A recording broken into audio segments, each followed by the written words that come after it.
حضرت ابن عباس رضی اللہ تعالی عنہ سے مروی ہے، کہتے ہیں کہ رسول اللہ صلی اللہ علیہ وسلم نے ارشاد فرمایا، 3 شخص ایسے ہیں جنہیں حساب و کتاب کی کوئی پرواہ نہیں ہوگی اور وہ اس سے بالکل بے فکر ہوں گے، اور انہیں نہ ہی تو پہلے سور کی چیخ دہشت زدہ کرے گی اور نہ قیامت کے دن میدان میں حشر کی بڑی گھبراہٹ غمگین کرے گی۔ وہ 3 شخص کون ہیں؟ ان میں سے ایک پہلا قرآن کا حافظ جو حق تعالیٰ کے احکام پر پوری پابندی سے عمل کرے، یہ اللہ تعالیٰ کے دربار میں اہل جنت کا سردار اور معزز ہو کر آئے گا، یہاں تک کہ رسولوں کا رفیق بن جائے گا۔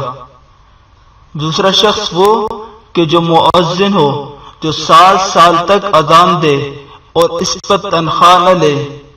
تیسرا شخص وہ غلام جو اپنی جان سے اللہ تعالیٰ کا حق بھی ادا کرے اور اپنے مالکوں کا حق بھی۔